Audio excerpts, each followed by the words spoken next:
మనం ప్రధానంగా చూస్తే ఈరోజు కాంగ్రెస్ పార్టీ లీడింగ్ లో కనబడతా ఉంది. 136 స్థానాలు కైవసం చేసుకుంది.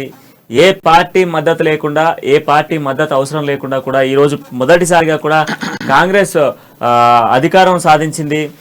మొన్న మనం చూసుకుంటే హిమాచల్ ప్రదేశ్ లో జరిగినటువంటి ఎన్నికల్లో కూడా కాంగ్రెస్ గెలిచిన అనంతరం ఇది రెండో విజయం కాంగ్రెస్ పార్టీకి. సో కాంగ్రెస్ పార్టీ దినదినం కూడా కొంత ఉనికిని సాధిస్తున్న సిచ్యువేషన్స్ మనం చూస్తూ ఉన్నాము. అయితే దీంట్లో అంతకన్నా ముందుగా మనం చూడాల్సినటువంటి అంశాన్ని ఒక క్లియర్ అంశాన్ని కూడా మనం ఒకసారి చూడాలి.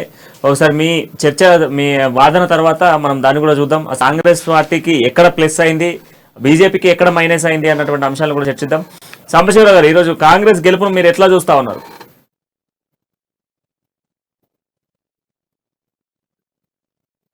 గెలిచినందుకు చాలా సంతోషం అండి. వాళ్ళ కంగ్రాచులేషన్.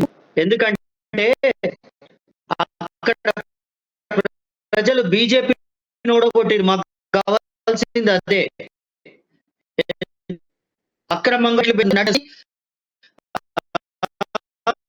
మోడీ జనాలు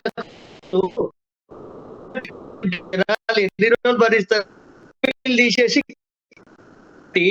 వాళ్ళు ఎప్పుడైతే ఇష్టడు ఇట్లాంటి కాదండి, ప్రజలకు వెల్ఫేర్ స్కీమ్స్ చేసి వాళ్ళు అట్లా. కాబట్టి రాహుల్ గాంధీ గారు జోడో యాత్ర చేసినప్పుడు ఇందాక కూడా ఆమె ఏమన్నది, మేము ఇచ్చిన అదే పనిలో ఉంటామని చెప్పి క్లియర్ గా చెప్పింది.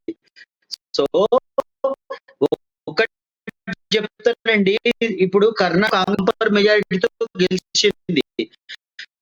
కానీ తెలంగాణ ఉండదంటే తెలంగాణ ప్రజల మనోభావాలు వేరు, కన్నడిగుల మనోభావాలు వేరండి. అక్కడ